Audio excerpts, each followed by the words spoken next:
It's Friday afternoon, 7 p.m. in Central Europe and 2 p.m. in Brazil, and it is time for our Space Café Brazil, graciously hosted by Ian Grosner and his guest, Brazilian space system engineer Lucas Fonseca. As always, we really appreciate your participation and ongoing feedback, so it is an important way for us to learn and improve. It's Helena Vocale here, and I'm the new event coordinator of SpaceWatch.global, and I just joined the team. Otherwise, I'm a law student at the University of Trento.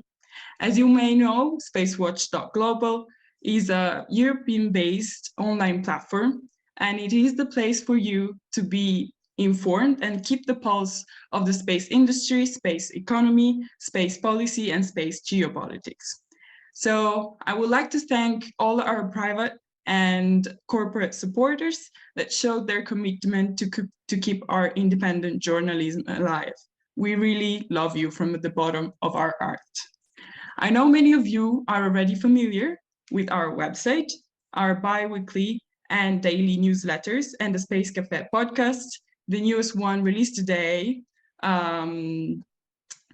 features Dr. Annie Handmer of Geo Robotics about Object K orbiting LEO. So what is this Object K? If you're curious, just check it out.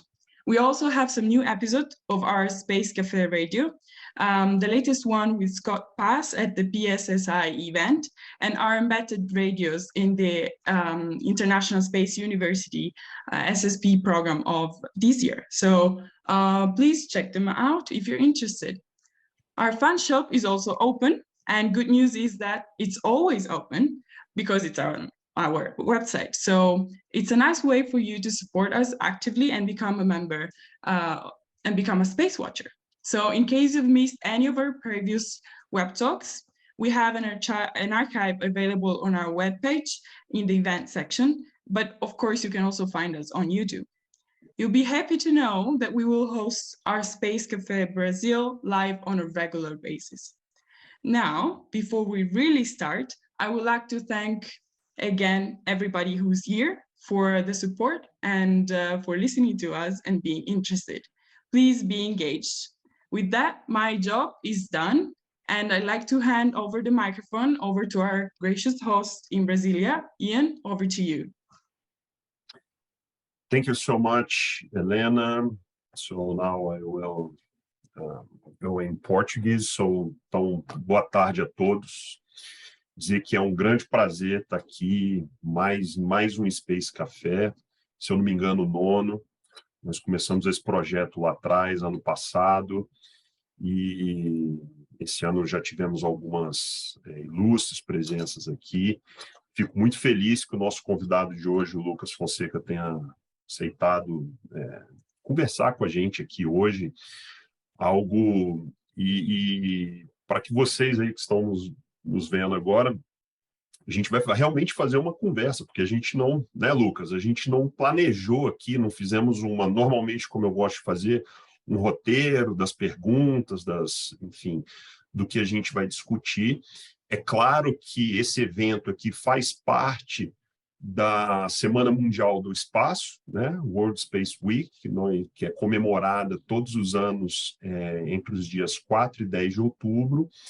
O tema desse ano da Semana Mundial do Espaço é espaço e sustentabilidade, então a gente vai tentar dar um pouco o foco nessa temática para a gente se ater aí ao que foi proposto pela World Space Week, mas claro que a gente é aberto aqui para vocês tirarem um maior número de dúvidas, enfim, aproveitarem o máximo possível do Lucas, que é um engenheiro com ampla conhecimento da área espacial, tem estado presente aí nos últimos lançamentos, aí, tem participado ativamente na Globo News, dos lançamentos mais importantes aí do espaço, né? Espero, viu, Lucas, te ver daqui em breve. Infelizmente, o furacão Ian prejudicou o lançamento da Artemis 1, agora essa nova tentativa, então a gente espera aí que em breve a gente consiga te ver aí, você comentando, você que comenta com tanta propriedade. Então, aqui vai ser uma conversa, vai ser algo bem... espero que a gente faça algo bem interativo, então vocês fiquem muito à vontade para fazer o maior número de perguntas. Eu vou tentar fazer usar dessa vez assim, o meu tempo aqui para fazer as perguntas que vocês trouxerem para mim do que eu propriamente, até porque, como eu expliquei, a gente não planejou aqui, então a gente vai fazer realmente aqui algo no bate-pronto aqui. Então, já passo a palavra para o Lucas. Lucas, se você quiser se apresentar, né? Eu acho que é um bom momento, apesar de que eu acho que a maioria aqui já te conhece, mas se você quiser se apresentar e a gente começar o nosso bate-papo. Fica à vontade. Bom, beleza, Ian. Muito obrigado pelo convite, né? Acho fantástico o Space Café, acompanhei já das 9 edições, eu acompanhei algumas, e agradecer sempre o público, né, por acompanhar e apoiar assuntos espaciais no Brasil. A gente sabe que ainda é muito nichado no Brasil, ainda é coisa para poucos, né? E acho que boa parte dos meus esforços aí nos últimos anos vem, de certa forma, nessa tentativa de evangelizar um pouco sobre economia espacial. Esse tema que a gente vai falar hoje de sustentabilidade é um tema que eu gosto muito, né? E comecei minha carreira como engenheiro espacial. Eu fiz minha especialização, meu mestrado em engenharia de sistemas espaciais na Supaero, que é uma escola muito tradicional, que fica em Toulouse, na França. E de lá eu acabei caindo para trabalhar no projeto da Agência Espacial Europeia, como parte do efetivo alemão da missão Rosetta, né, que pousou uma sonda em um cometa em 2014. E eu fazia parte da equipe que calculava a trajetória de pouso, né, do Philae, que foi aí a sonda que pousou no cometa. E eu fiquei lá quase 2 anos e meio fazendo parte desses cálculos todos ali para o momento principal do pouso. Eu acho que esse foi o momento mais cientista técnico da minha vida. E desde que eu deixei a agência espacial, voltei para o Brasil, o primeiro chapéu de empreendedor, né? Comecei a Airpunts, que é essa empresa que eu já tenho desde 2013, na verdade, até antes do pouso. E hoje, além do chapéu de empreendedor, também visto o chapéu de investidor. E tenho outras startups que atuem nesse mercado do que a gente chama de New Space. A gente vai falar um pouquinho sobre o que é o New Space, tem tudo a ver com sustentabilidade, para investir principalmente na América Latina, né? Então, temos hoje programas de ajuda para startups, tudo feito aí no âmbito privado. E a nossa ideia é realmente ajudar a criar um ecossistema de atividades espaciais focando na sustentabilidade, principalmente na sustentabilidade econômica, dentro do continente latino-americano, né? Essa é o que a gente busca hoje em dia. E, então, assim, deixei de lado essa área mais técnica na minha vida para ser um burocrata. Hoje, o que eu mais faço de atividade na minha vida é assinar papel e ler documentação, ler contrato, mas continuo muito empolgado com a causa, com a ideia de ter um objetivo maior, né, de que é promover esse ecossistema de atividades, principalmente no âmbito da sociedade civil, no âmbito privado aí para o Brasil, né, e acaba reverberando aí na América Latina toda, né. Certo. Não, perfeito. Seja bem-vindo ao nosso mundo de assinar papéis e burocrático.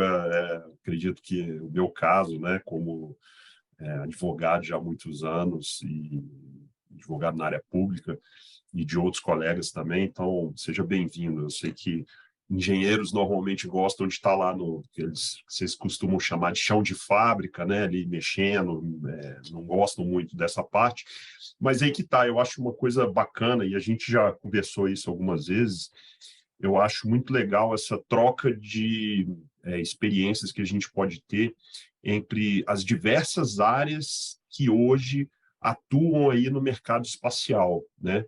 A gente vê que, como você falou, ainda é um nicho, né, a questão espacial, mas hoje o que eu vejo é que não é um nicho somente de engenheiros e de cientistas que vão colocar um foguete em órbita. Claro que essa atividade continua sendo importantíssima, senão não teria nem sentido, a gente não estaria nem aqui falando sobre espaço, mas tem todo esse ecossistema em volta, né?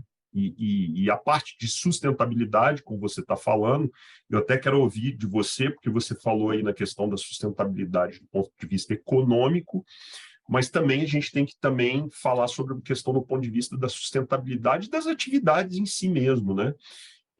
Dado aí a grande quantidade de lançamentos que tem crescido a cada ano, então cada vez mais a gente tem colocado satélites em órbita, principalmente na órbita baixa, que já é uma órbita extremamente carregada, extremamente povoada, e a gente precisa aí então encontrar mecanismos tanto na parte técnica quanto na parte jurídica, legal e de política espacial, para realmente que isso não se torne um problema, que a gente consiga resolver esse problema, que a gente continue lançando, mas que a gente resolva esse problema aí a médio e curto prazo, esperamos assim, né? Então, eu queria saber mais de você, assim, vamos falar um pouco, então, da questão da sustentabilidade.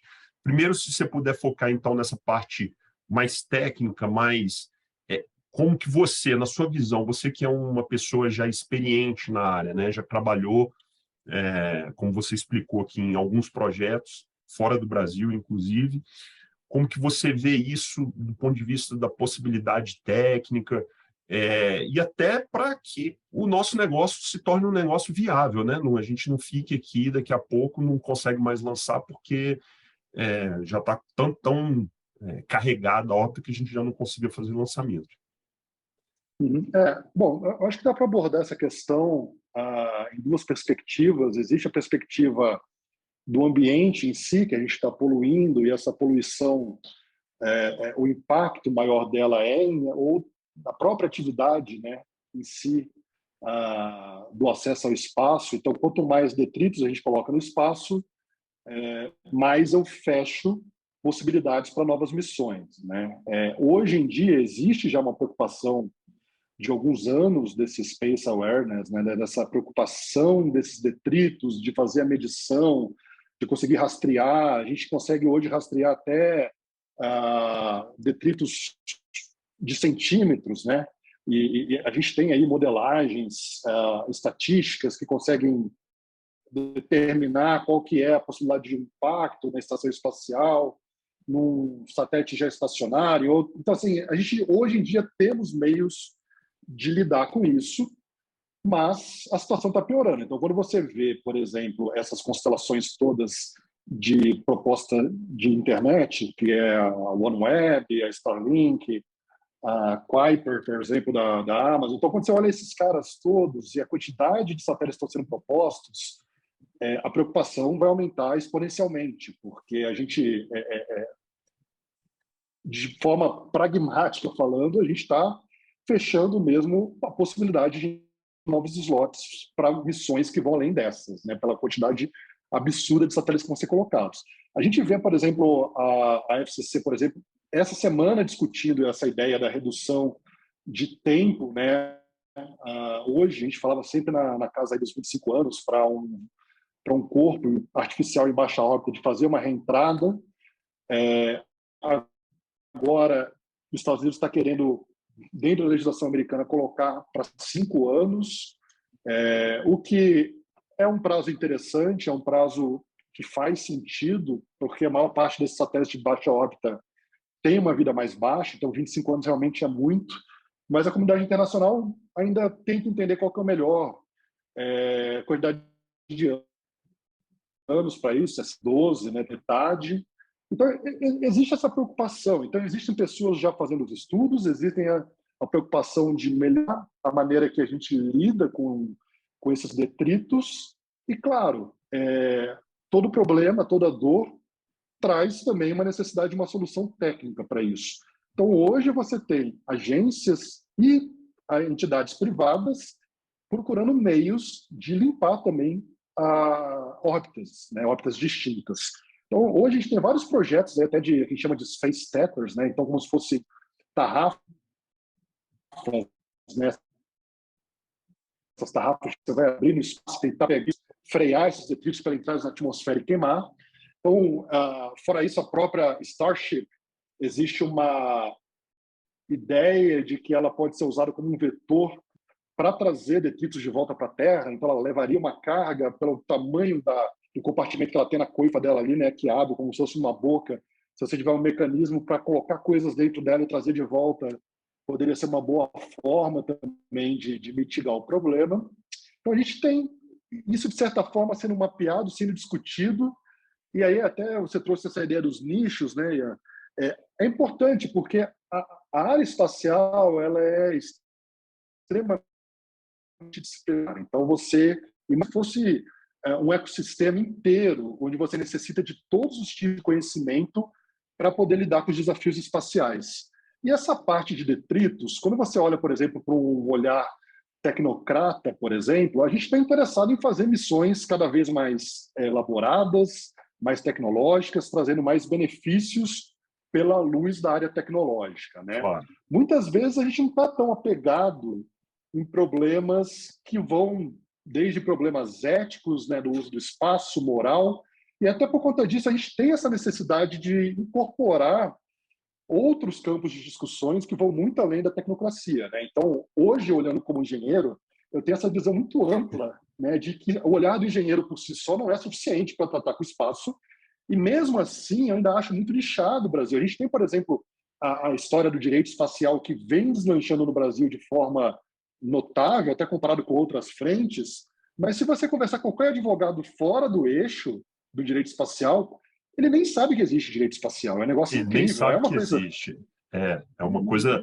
É algo que a gente tem tentado trabalhar, né? Exatamente. Pra você ter uma ideia, eu tenho contato, por ser de Santos, né, com pessoas que integram outras diretorias da OAB de Santos, que as pessoas não têm a menor ideia do que essa galera maluca do direito espacial faz. Né?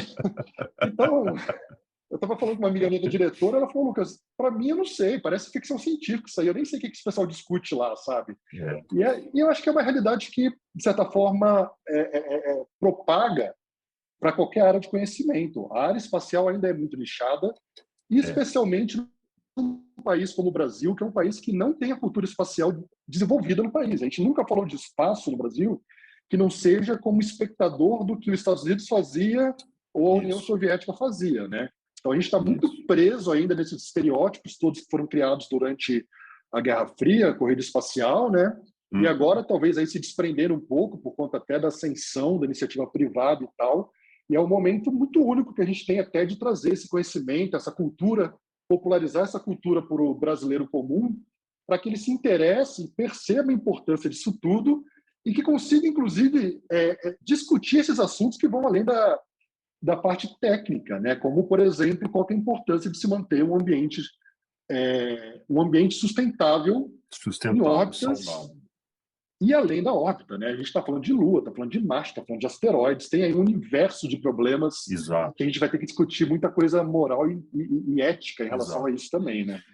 Não, eu concordo inteiramente, acho que você colocou um ponto aí, nós que somos da parte do direito espacial, você tem uma ideia, o direito espacial ele está previsto na nossa Constituição Federal ela é tão detalhista, né? Ela vai em tantos assuntos que o direito espacial não escapou ao texto da nossa Constituição. E você fala isso para quase 99% dos bacharéis em direitos, dos advogados, enfim, dos operadores de direito, as pessoas desconhecem do direito espacial. E aí o que você colocou, né, até no OAB, em que tem uma comissão altamente produtiva, como é o caso da OAB de Santos, a Comissão de Direito Espacial. Aliás, eu mando um abraço aqui para todos os integrantes, tem vários aqui, e em especial para a presidente, para a Marina Huidobro, e que realmente a gente tem essa necessidade de mostrar, né, o porquê e a importância de se discutir isso.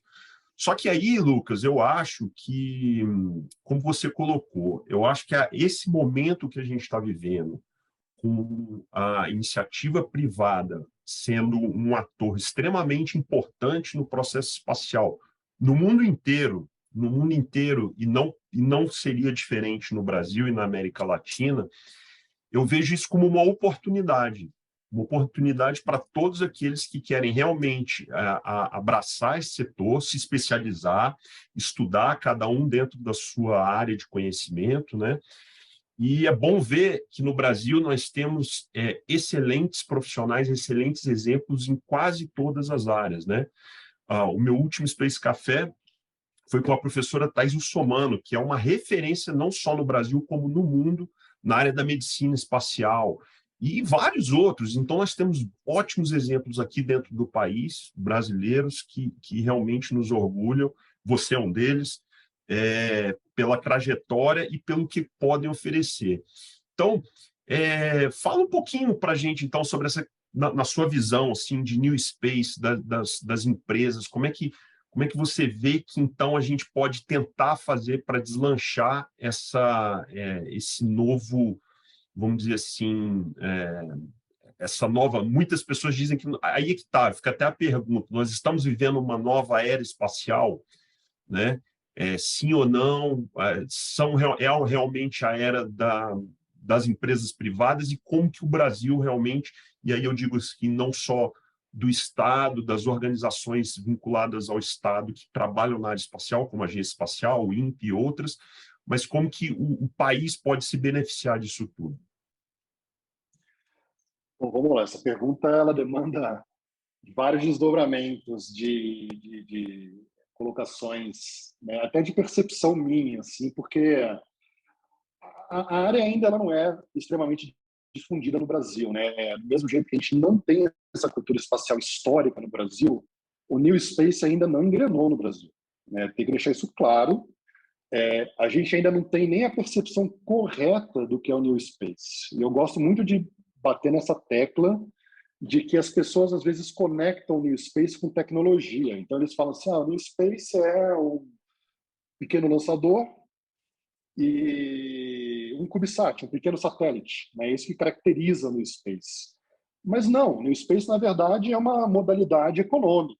É a ideia de que a iniciativa privada pode buscar seu próprio modelo de negócio junto a uma atividade espacial de forma sustentável, né? Então, historicamente, o que a gente tem dentro do que a gente chama hoje de legacy space eram encomendas tecnológicas para a iniciativa privada.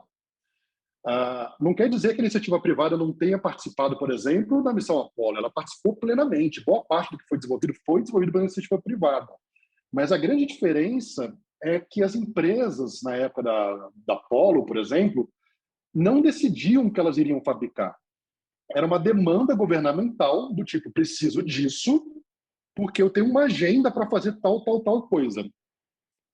A grande disrupção do New Space, que começou, as pessoas começaram a sacar que isso deveria mudar por conta da falta de sustentabilidade econômica, e aí eles começaram a sacar isso ainda na década de 70. Até durante final de 70 para 80, eles cunharam um termo chamado Outspace. Foi a primeira vez a ideia de levar para a iniciativa privada a busca de modelos de negócio junto ao espaço. E aí isso foi sendo, de certa forma, postergado, porque até por conta de amadurecimento tecnológico ainda não existia um modelo claro de sustentabilidade econômica sem uma dependência muito grande governamental. E a gente só teve, de fato, uma inauguração do que é o New Space da maneira que a gente conhece quando a SpaceX conseguiu colocar o Falcon 1, né, o primeiro foguete deles, aí em órbita. Foi ali que a história toda começou.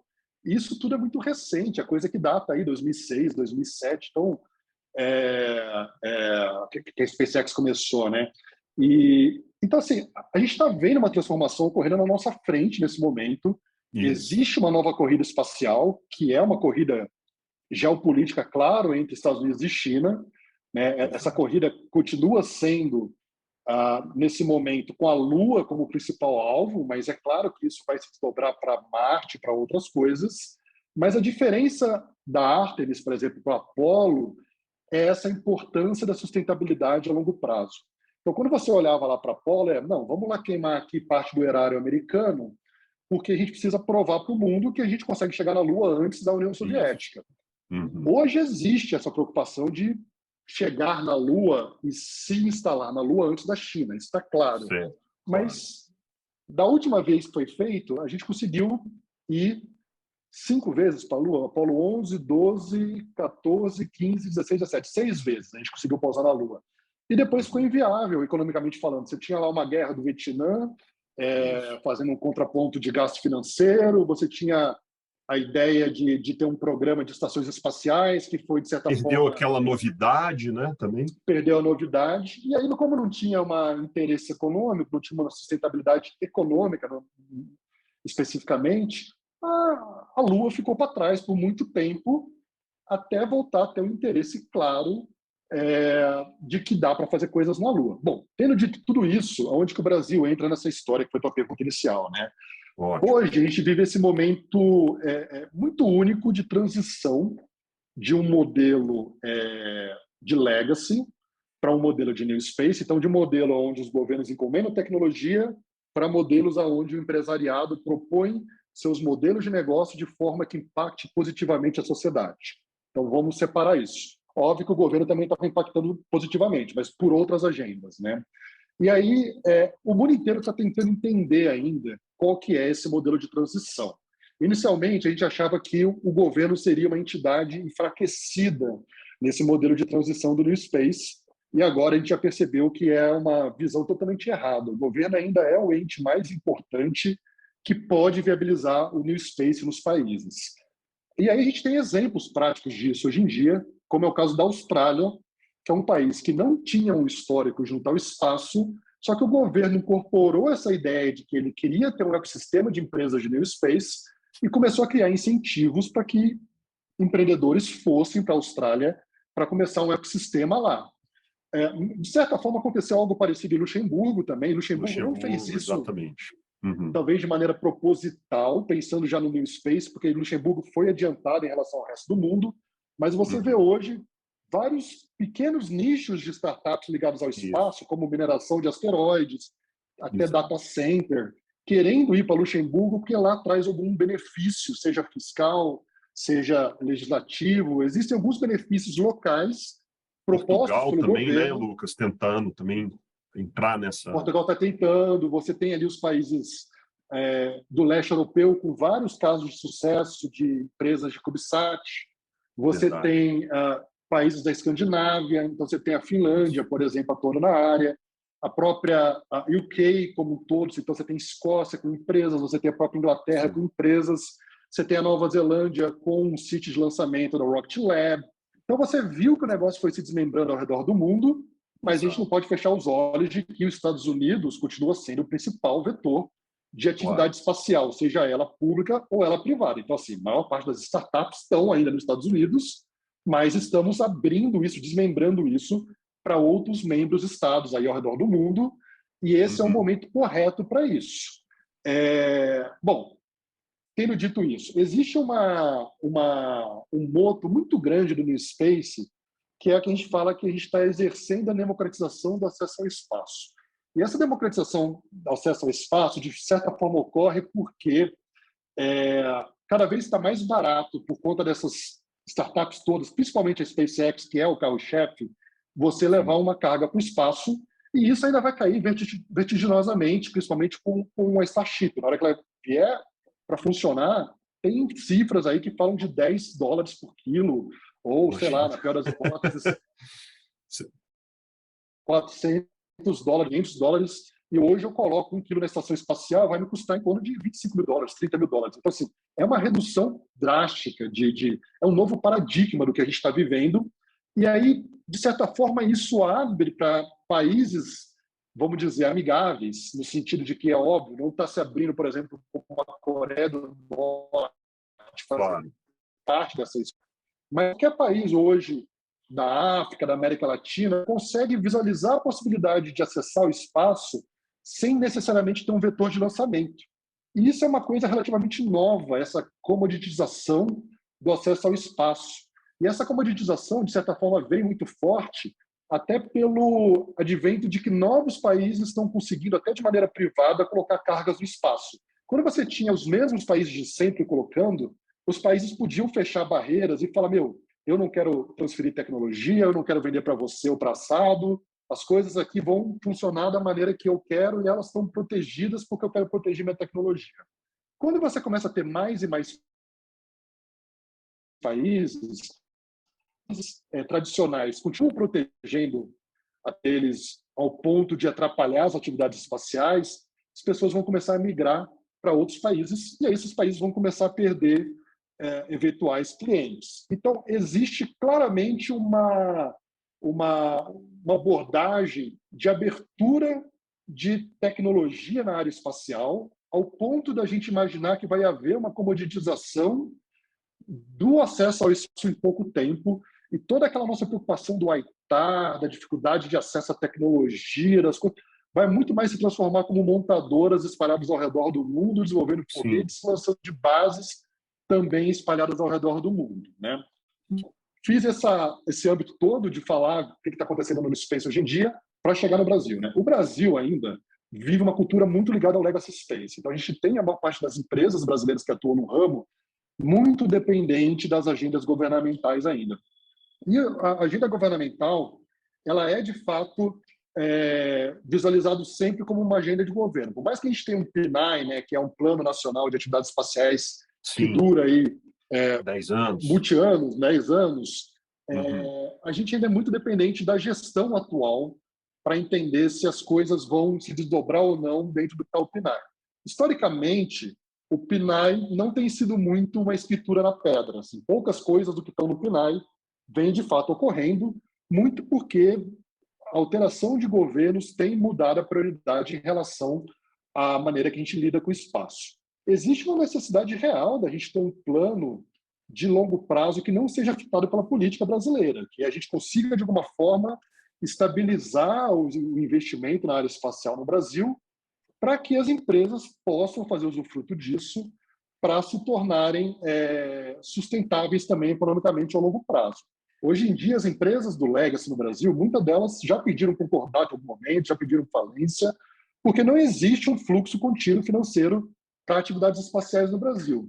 Quando você olha para o New Space, que é super incipiente no Brasil, pela falta histórica desse tipo de estabilidade, acaba deixando muitas dúvidas em relação, principalmente, ao grupo de investidores de que vale a pena investir nessa área no Brasil, por conta de um passado que não foi lá muito estável.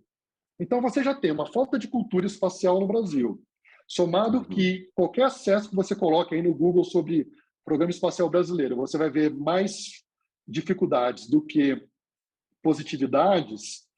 Para a pessoa que é leiga, porque o grupo que investe no Brasil é leigo sobre espaço também, por conta da cultura espacial que falta no Brasil. Ele vai evitar ao máximo isso. E você não tendo pessoas investindo, você não consegue estabilizar um ecossistema de startups no Brasil. E aí a pergunta de 1 milhão, como é que eu resolvo isso, né? Não existe um meio único para resolver isso. Você tem que fazer um plano de evangelização da cultura espacial no Brasil. Você tem que abrir... Aliás, é um dos objetivos do PNAE, só para deixar isso claro também. Lá está, criar essa cultura de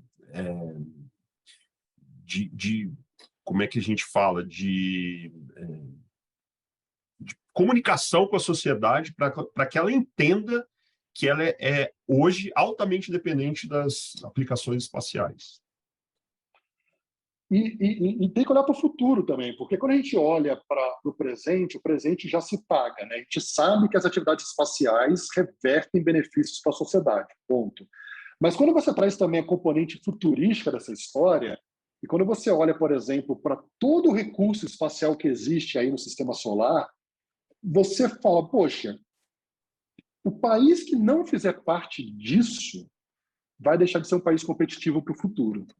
Então, quando a gente olha a participação brasileira, por exemplo, na melhor analogia que eu tenho, que é o continente antártico, quando a gente firmou base no continente antártico, a gente não firmou lá por conta da ciência. Tá? A ciência é importante, a ciência é feita lá, mas foi muito mais um motivo geopolítico de garantir presença no Antártica para que eu tenha poder de decisão e poder de discussão perante o teatro mundial, do que só ciência per se. A gente tem um interesse muito grande geopolítico.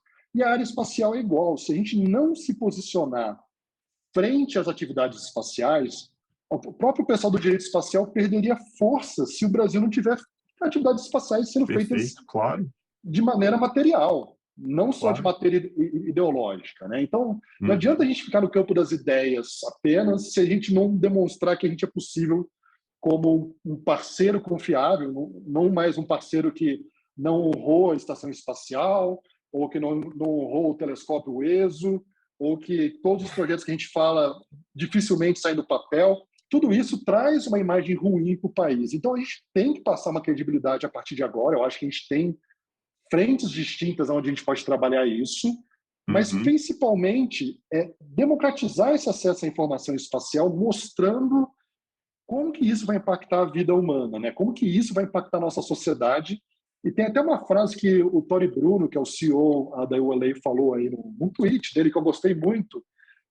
Não necessariamente ela é 100% acurada, mas a gente tem uma dificuldade de gestão de recursos no planeta Terra hoje, sejam por motivos de interesses econômicos, ou independente do que seja, não chega recurso para todo mundo. Sim. A abundância de recursos no espaço é tão incrível que, pela primeira vez na história da humanidade, a gente tem uma chance real de não lidar com escassez. E isso é muito forte, porque quando você olha, por exemplo, para um sistema de asteroides e pega ali o que existe de material valioso e divide por cada ser vivo na Terra, por cada humano que está respirando nesse momento, a gente tem em torno aí de 60 bilhões de dólares por pessoa em material disponível no cinturão de asteroides. É claro que no dia que a gente chegar lá e começar a minerar, esse valor vai cair, porque, claro, vai cair, claro. Natural, econômico. Estou tirando uma foto desse momento agora. Mas o ponto é, o sistema solar oferece riquezas minerais, oferece energia abundante, talvez infinita, né? Você tem várias maneiras de captar energia, oferece chance de você tratar muito esse tema de sustentabilidade e levar manufaturas extremamente nocivas para o nosso planeta para um novo ambiente, aonde você, além de o fato de ser nocivo no ambiente inóspito, não tem o mesmo impacto do que esse santuário que a gente tem, que é o nosso planeta, mas também a própria sentido de você ter que fazer tudo muito de forma muito sábia, muito econômica no espaço, acaba até reduzindo a quantidade de dejetos que você cria numa manufatura fora da Terra. Então, quando você olha para matéria-prima abundante, energia abundante, e um sistema de gravidade reduzida, como é o caso da Lua, isso me facilita para manufaturar, por exemplo, equipamento pesado, que eu posso usar, eventualmente, em coisas da Terra, mas até para propagar como um trampolim para outras atividades do sistema solar. Então, quando você tem essa explosão de pensamentos aí, por mais ficção científica que possa parecer, a gente está falando disso que vai acontecer tudo no prazo entre 50 e 100 anos, o Brasil tem que escolher fazer parte disso. Né? Tem que escolher fazer parte disso. Sem dúvida. Não, aí eu aproveito aqui a pergunta da Marina Beraz, que eu acho que é uma pergunta que todo mundo faz, e eu sei que isso para muitos tem benefícios, para outros nem tanto assim, mas vou passar a pergunta dela aqui, né? Que ela fala assim: qual sua visão sobre o início da operação de Alcântara?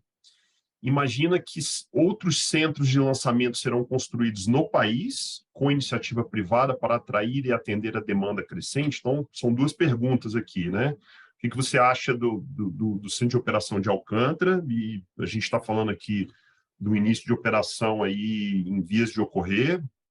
E aí, ligada à questão do New Space, com uma empresa sul-coreana, privada, que vai fazer um lançamento a partir de Alcântara, a expectativa é que seja feita até o final desse ano. E também se você imagina que isso vai decolar tanto que aí a gente vai, no Brasil, dado a extensão territorial aí do Brasil, ter outros centros, quem sabe até centros privados. Então, eu queria... fica essa primeira pergunta e eu vou passar para as próximas e o nosso tempo já está quase acabando.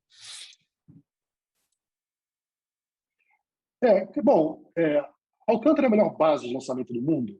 A resposta é fácil, não. Por quê? Porque ela não está pronta ainda, né? Então, a gente tem uma localização que é uma localização ótima, olhando em frente a outras localizações de espaço-portos ao redor do mundo, é de fato a melhor localização que a gente tem no momento.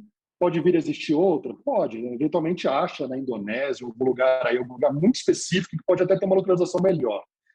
Mas o que falta em Alcântara ainda? Falta você preparar a região para ela estar pronta para o que a região se propõe, para o que Alcântara se propõe. O que Alcântara se propõe? O que eu acho que Alcântara poderia se propor ainda que ela não se propõe nesse momento? Eu acho que hoje a gente está olhando para um mercado de satélites geoestacionários, porque a área de Alcântara, você tem um benefício muito grande. Eu falei geoestacionário, mas na verdade órbitas equatoriais como um todo, né? Você tem um benefício muito grande para órbitas equatoriais. Quando você fala, por exemplo, de um satélite de imageamento, que normalmente se utiliza de uma órbita polar, uma órbita geossíncrona, né? Você está sincronizada aí com a inclinação do Sol, esse tipo de órbita você não tem muitos benefícios de lançar de Alcântara. Na verdade, você tem, inclusive, punições de lançar de Alcântara frente a uma base, por exemplo, Kodiak, que fica lá esqueci o nome do estado americano lá, lá no Alasca.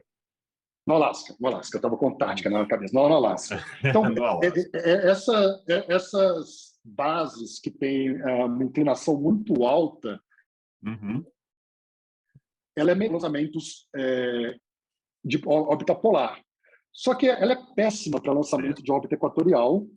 E aí que está talvez o pulo do gato. Alcântara não é bom para lançamento polar, mas a penalidade que ele sofre para lançamento polar é de longe perto da penalidade que sofre um sítio polar lançar equatorial. Então, para uma empresa que tem um local único de lançamento, é melhor estar perto do Equador do que estar num sítio polar, a não ser que essa empresa só lance satélites polares, tá? De órbita polar. Além disso, Alcântara tem uma visada de uma área de segurança onde você consegue lançar em direção ao mar, que tem uma abertura considerável, e isso permite a gente lançar para várias direções já desde a Terra. Então, eu consigo já olhar para inclinações diferentes de um mesmo ponto, e isso é muito benéfico para Alcântara, porque você pega, por exemplo, o Kourou, né? Se o Kourou lança muito para o norte, acaba passando por cima de algumas ilhas caribenhas, e ninguém quer que caia pedaço de foguete em cima de áreas populosas. Então, normalmente, eles fazem dog's leg, né? Eu não sei se a gente traduz para joelho de cachorro ou para ombro de cachorro para português. Mas o fato é, você tem que fazer uma manobra durante o voo para alterar a órbita, a inclinação, para não passar em cima de zona habitável. E essa manobra ela é muito custosa em termos de combustível, e combustível reverte na área espacial para a capacidade de colocar carga no espaço. Então, eu estou diminuindo a capacidade de colocar carga no espaço por ter que fazer alterações de inclinação de órbita. Então, Alcântara é muito bom para isso também. E o clima de Alcântara tem alguns pontos negativos, mas ele é muito mais estável do que, por exemplo, o clima de monções da Ásia, onde teriam os locais que você poderia voar outras bases equatoriais ali.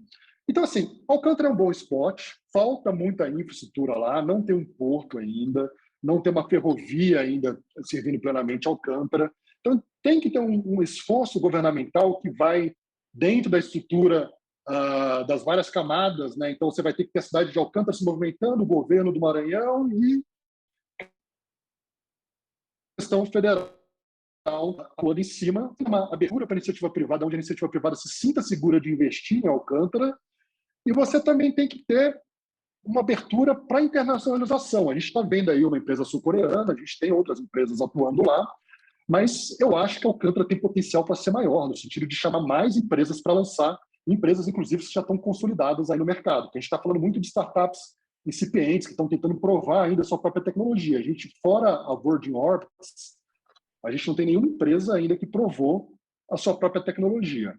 Bom, passado tudo isso, onde que é o ponto que eu, Lucas, acho que a gente poderia também começar a focar e a gente não fala? Quando a gente olha para essa economia cislunar, ou uma economia marciana, ou uma economia de asteroides, tudo isso está no eclíptico, que é o plano equatorial do sistema solar. Eu acessar o sistema solar desde Alcântara é muito mais benéfico do que eu utilizar outros sítios de lançamento que eu tenho ao redor do mundo. Então, estar perto do Equador me permite acessar o espaço profundo de maneira mais fácil. Então, você vê, por exemplo, Certo. que missões de espaço profundo da ESA são lançadas todas de Kourou, porque Isso. a inclinação de Kourou é muito mais interessante do que usar do Cazaquistão para lançar isso, uma sonda de espaço profundo. Então, Uhum. a gente poderia usar a Alcântara também como gateway, né? Uma abertura de chegada para a economia cislunar, para a Artemis, algo que está se desdobrando nesse exato momento. Então, como é que eu faço para pegar a ideia de Alcântara e jogar, por exemplo, para dentro do guarda-chuva da Artemis? Eu tentaria pensar em meios de fazer isso. Eu acho que o Brasil tem essas cartas para jogar na mesa, pelo fato de ser um sítio de lançamento muito bom, mas é uma pedra ainda rústica. A gente tem que lapidar ela e falta muita infraestrutura. E aí acho que é responsabilidade tanto da sociedade civil quanto do ente público para fazer isso aí acontecer. Claro. Tá bom. E aí eu vou te fazer, então, uma última pergunta e a gente, infelizmente, vai ter que finalizar, porque já estamos aqui com 47 minutos. Da Caroline Lanzieri. Carol, um abraço para você. Ela pergunta assim, em sua visão, qual deveria ser o foco das startups espaciais brasileiras neste momento? Essa é uma ótima pergunta, né? Um meio de viabilizar o New Space no Brasil é buscar o que o Brasil já tem de aptidão, né? Então, não adianta eu querer, por exemplo, desenvolver, vou fazer monitoramento de degelo, sabe? O Brasil não tem nenhum tipo de conexão com áreas glaciais, por exemplo.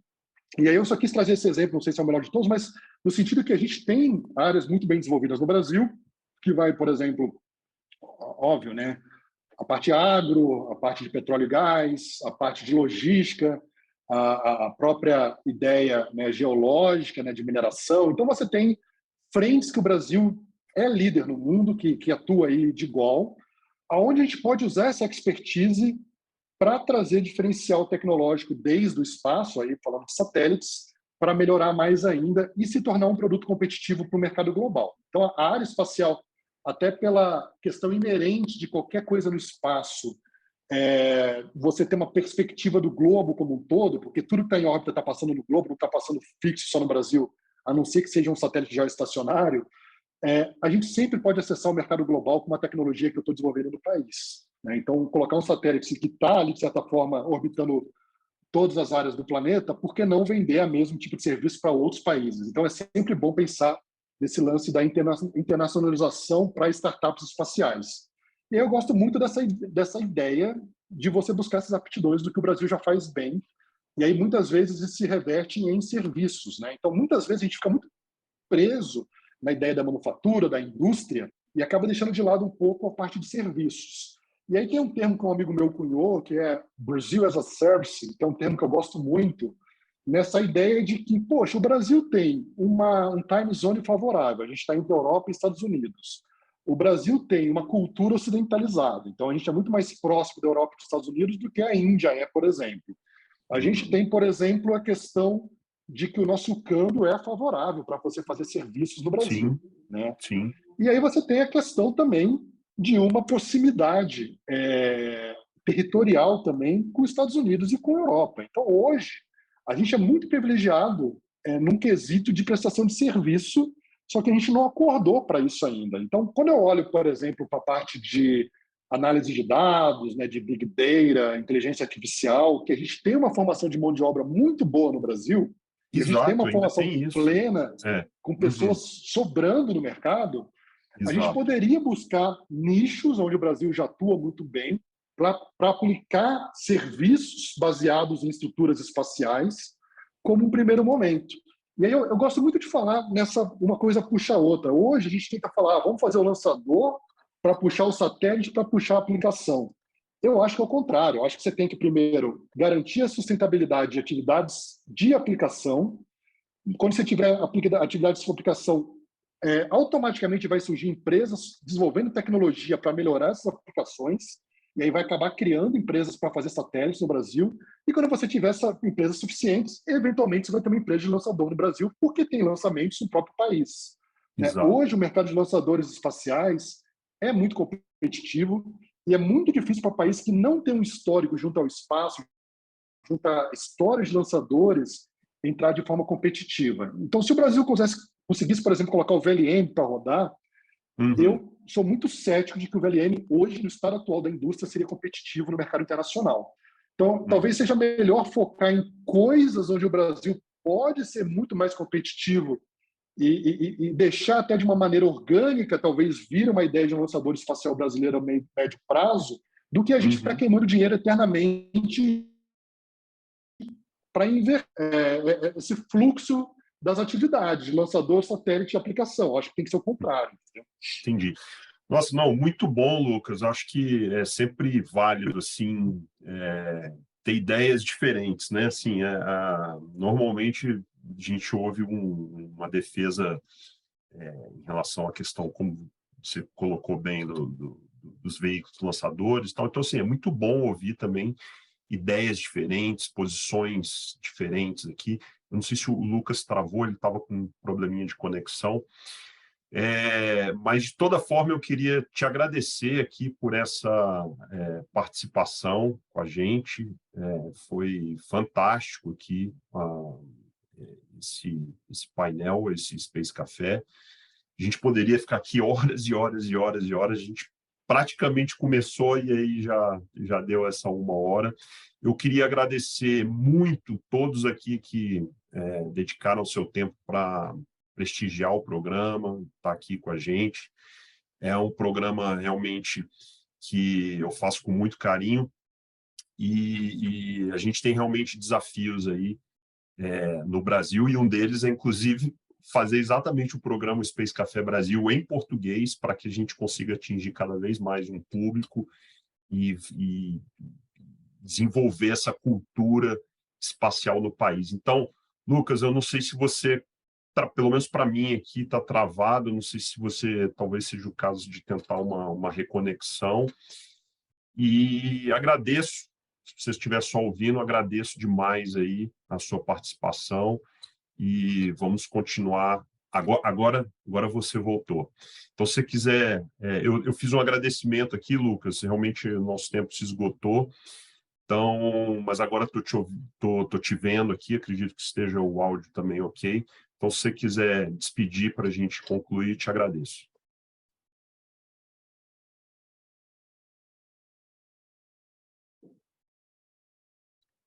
Não, infelizmente, travou novamente. Quer tentar, Lucas, agora? Você me escuta, Ian? Não, infelizmente. So, Helena, I think we can conclude, and if Lucas can... Lucas? Ok. Se quiser, então, falar das últimas palavras aí. Não, teu som subiu completamente. Eu só via teu vídeo lá, tive que mudar aqui para o computador. Não, eu queria agradecer. Eu acho que esse tema da sustentabilidade, a gente acabou falando muito na parte da sustentabilidade econômica, mas, claro, tem uma sustentabilidade social, a importância de outras áreas atuarem na área espacial, até para criar um conceito de sociedade mais justa, né? Tem uma importância muito grande isso, a gente acabou comentando sobre isso. Existe um medo real da gente fechar o espaço para poucas pessoas, então, de alguma forma, até essa área, não só do direito, mas da filosofia, outras áreas têm que ter esse tipo de preocupação. E essa parte ambiental que a gente acabou tocando um pouquinho no tema, então foi muito importante falar de sustentabilidade. Agradecer as perguntas todas, estou sempre disponível. Quem quiser me buscar no Twitter, Lucas_M_Fonseca, então Lucas_M_Fonseca. Estou sempre pronto lá para dialogar, responder qualquer pergunta. E quem tem interesse nessa parte de empreendedorismo, eu tenho lá o site do newspacebrasil.com, Brasil com Z, e a gente tem um programa lá de aceleração de startups e tal. Então, entre em contato com a gente, não vai dar tempo de falar tudo aqui hoje, eu sei que o tempo está corrido, mas estou sempre disponível para a gente fazer crescer, evangelizar essa área espacial no Brasil, tá? Com certeza, Lucas. Conte com a gente. Muito obrigado. Helena, Thank you, Ian and Lucas, for the awesome talk. I would like to mention the upcoming events, even if there only is one event here on our list. It is a great event. We organize it on the 20th of October. Together with the Space Arbitration Association, we conduct this event with Laura Zielinski this time to answer the question, does space arbitration fit into the new space economy? All events are going to be online on Eventbrite. As always, we would like to hear your feedback, so please check in on us with Twitter, Facebook, and LinkedIn. Do not forget to sign up for our daily or bi-weekly newsletters, and if you like to treat yourselves with something special, become a space watcher today, or help us with the supporter programs. Thank you, Ian and Lucas, again so much for the inspiring talk and for being our guests. And thanks again to the entire team behind the scenes for doing this great job week by week again. Thank you all for joining us here on the webinar and on LinkedIn. I hope to see you next week. In the meantime, visit our website and follow us on all social media. Stay safe and stay healthy. And do not forget, become a space watcher. Bye.